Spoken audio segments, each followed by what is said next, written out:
When news broke that Rush, one of the greatest rock bands of all time, was returning to the stage, fans couldn't believe it. After all, how could there ever be Rush without Neil Peart?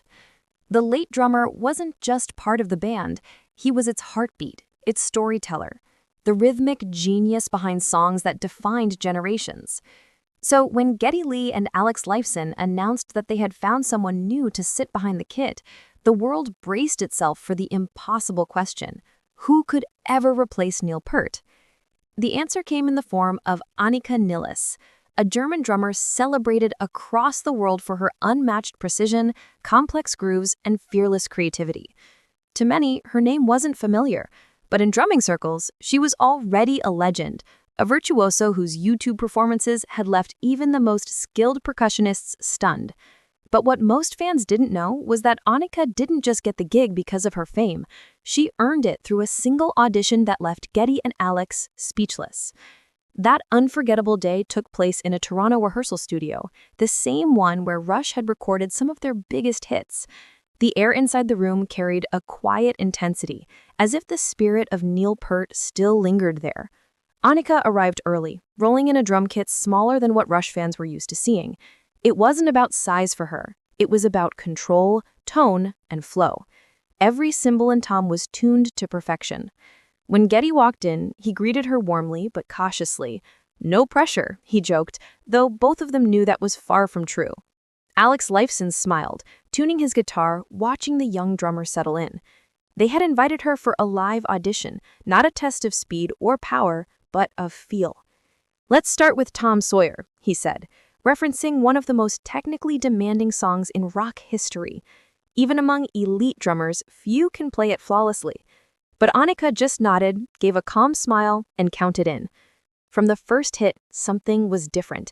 Her groove wasn't a carbon copy of Peart's. It was fresh, yet strangely familiar. Her timing was perfect, but her style carried a subtle swing, a hint of jazz-like motion that made every beat breathe. Her secret was in what drummers later came to call polyrhythmic layering, a technique where multiple rhythms flow together seamlessly, giving the illusion that several drummers are playing at once. Midway through the performance, she slipped in a rhythmic trick that no one expected, a perfectly executed triplet overlay that shifted the groove without breaking tempo. It was daring, but it worked beautifully. Geddy's bass lines suddenly felt alive in a new way, and Alex found himself grinning as her sticks danced between toms and cymbals. When the song ended, silence filled the room. Geddy took a deep breath, staring at her, as if trying to process what he had just heard. Then Alex laughed quietly and said, "That wasn't Neil, but that was definitely Rush." Anika had done the impossible. She had honored Neil Peart's spirit without imitating him. Her playing was technical but emotional, disciplined yet free. She had introduced a new dimension to the band's sound. For Geddy and Alex, that was the moment they realized she wasn't just a replacement, she was a continuation. After the session, Geddy asked, "Where did you learn to play like that?" Anika smiled, wiping sweat from her forehead. "I practice independence," she said. "Each limb has its own story." Her explanation fascinated them. For years, she had trained herself to separate the rhythms of her hands and feet. Her left foot could be in one time signature, her right hand in another, and yet everything would stay perfectly synchronized. That was her secret: total rhythmic independence, the ability to control every limb like a separate instrument. By the end of that day, Geddy and Alex didn't need more auditions. They knew. They had found the drummer who could not only respect Neil Peart's legacy, but also carry it forward into a new era. That night, after Anika's jaw-dropping audition, Geddy Lee and Alex Lifeson sat together in silence. For years, they had believed Rush would never perform again after Neil Peart's passing. To them, no one could possibly capture that blend of intellect and fire that Neil brought to every song. But after watching Anika play, something changed. It wasn't that she sounded like Neil. She didn't.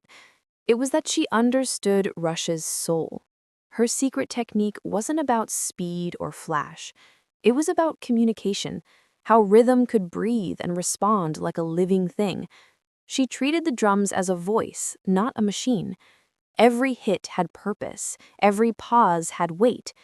Getty noticed how she would slightly delay her snare on certain beats, giving the groove an emotional pull that made the music feel alive. It was that same emotional intelligence that made Neil Peart a legend, and now Anika was channeling it in her own unique way. A few days later, Rush invited her back for another rehearsal, this time to jam on YYZ and The Spirit of Radio. Both songs were sacred ground, packed with complex time signatures and iconic fills. Yet Anika approached them fearlessly. She didn't just play them, she reimagined them. Her fills carried the precision of classical drumming mixed with the funk-inspired energy of modern fusion. She had a way of making odd time signatures groove naturally, something even veteran drummers struggle with. During YYZ, she introduced a subtle hi-hat pattern over a 7/8 groove that instantly caught Alex's attention. It shouldn't have worked, but it did. The sound was fresh, thrilling, and full of motion. When the final note faded, Alex looked over and said, "Neil would have loved that." By then, it was clear. Anika Nilles wasn't just a great drummer, she was the future of Rush. Getty made the call that evening. "We've found her," he told their management. "She's not replacing Neil. She's continuing the conversation." When the announcement went public, reactions poured in from every corner of the music world. Some longtime Rush fans were skeptical at first. How could anyone sit behind Neil Peart's kit? But when rehearsal clips leaked online, opinions began to change. Viewers could see her playing with a mix of grace and fire that few drummers possessed. The comments section flooded with support. Neil would be proud. "She's not copying, she's evolving. This is what the next chapter of Rush should sound like." Months later, at Rush's first rehearsal for the 50-something tour, Getty walked over to Anika after an explosive performance of Subdivisions and said softly, "You made it sound new again." She smiled humbly, replying, "That's what music is supposed to do." Her humility became part of her magic. She never claimed to replace Neil Peart. She said she was there to honor him. Every show she played was a tribute to his genius and a celebration of what music could become when passion meets innovation. Behind every flawless performance lay her secret: rhythmic independence and emotional connection. Her hands and feet could move in different directions, playing different rhythms, yet her heart tied it all together into one voice.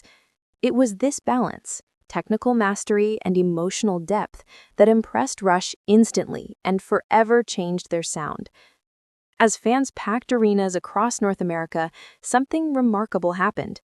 The crowd didn't just see a new drummer, they witnessed a new era of Rush.